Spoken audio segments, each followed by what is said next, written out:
Hello there everyone, and welcome to another episode of Hypnotherapy Training International. And today's topic, Dr. John Butler will talk to us about his class of clinical hypnotherapy, which is coming up real soon online.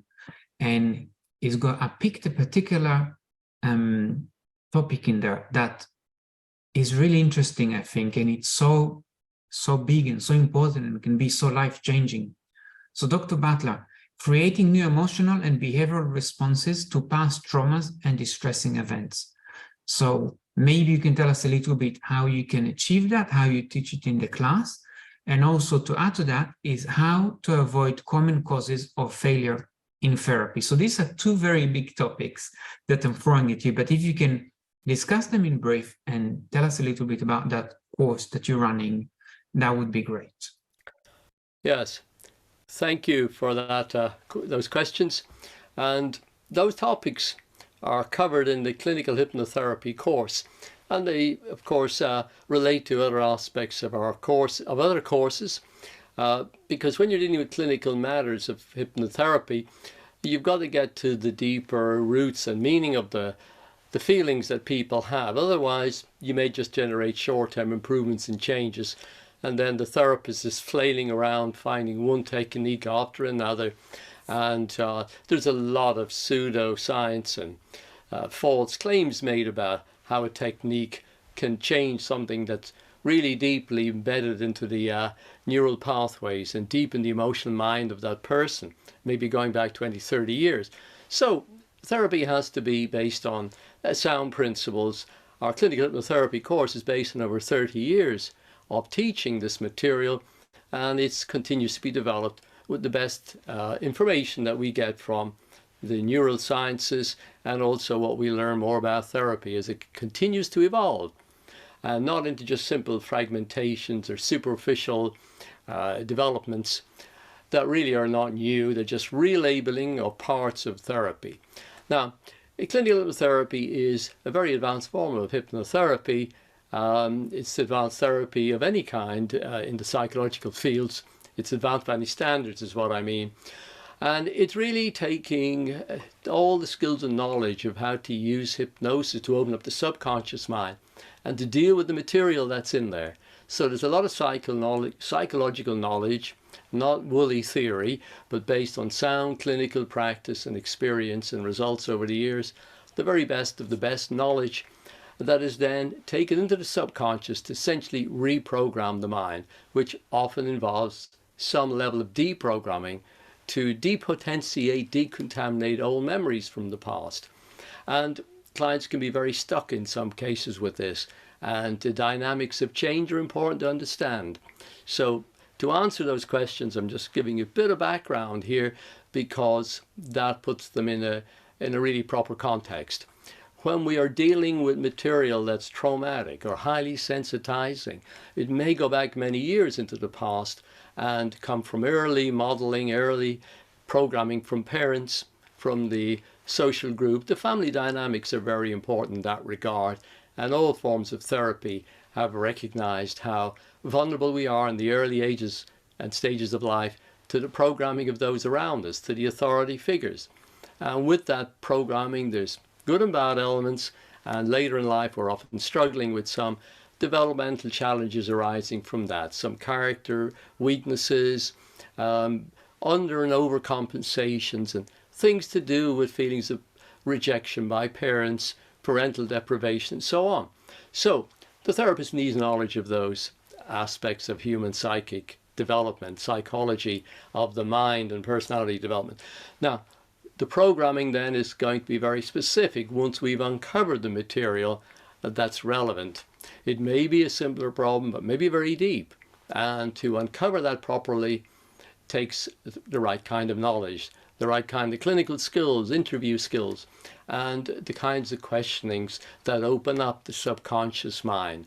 And that takes learning, and we do that in the classroom, in supervised practice, and then people study the material that we give them in their homework so that they can continue to learn how to develop these clinical skills, which also involve, of course, how to build a therapeutic relationship, the therapeutic environment, what are the therapeutic traits of the therapist that enables them to have a healthy ability to powerfully use their subconscious mind to help the client open up the subconscious levels, which where the foundations of the problems are, so that the change is deep and long-lasting. So the uncovering leads us to find where energy is misdirected. Now, all therapy works on an energy principle. One doesn't have to see that in a very metaphysical way, but what's the emotional energy that we keep attaching to a certain situation that works against us? We have an anxiety about people who are going to respond to us, which commonly called a kind of fear of rejection. But it may be other kinds of reactions that we experience, and we continuously say to ourselves, I'm not going to react that way again. But the emotional charge in the subconscious directs us, and like slaves, we're a victim of the past, of some old programming that we need to understand and change. So we're changing the programming with new learning, healing old childish ego states, feelings of rejection and repressed anger and all kinds of material, a lot of anxiety or sadness that may be there. The therapist needs to know the uncovering stage very well, and then how to depotentiate those materials that we bring up, that emerge in the session. And that's all about the decontamination, as I said, deprogramming, so the person can look at them in a different way. So the analysis is subconscious analysis and conscious logical analysis as well.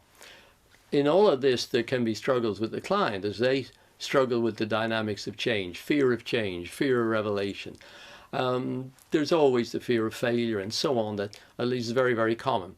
And so clients are guided into their own self-empowerment, self-love, to accept healing, to accept change, and bringing more and more closure to the past. So the therapist needs to know what are the primary reasons for failure in therapy. And we go into those in quite a lot of depth to be able to avoid them. These are traps for the therapist. Self-sabotage by the client that sabotages it for the therapist. The therapist needs to know about this. As we set goals in a really very powerful way, goals that the client is able to commit to, and helping them to take the power, responsibility and control for themselves over their mind and their lives. So changing the old reactions from the past to live in the present with a new set of reactions and responses. So we are in control of how we direct our emotional energy. Emotional problems are not triggering us.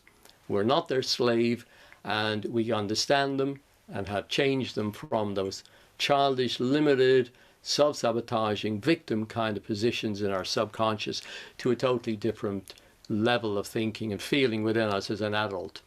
There's stages of integration, the reprogramming based on, it's really like as Idan said earlier, how does the client become re-educated subconsciously? How do they really take their learning at the subconscious level into a mature state of emotional response? And so there are many steps to that.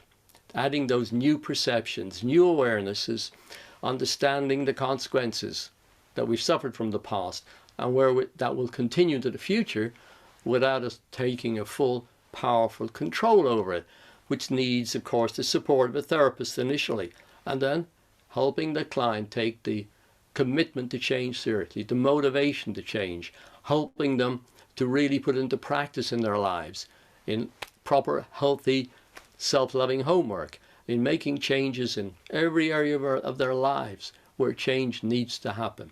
This clinical hypnotherapy course is all about change and redirecting the energy of the mind.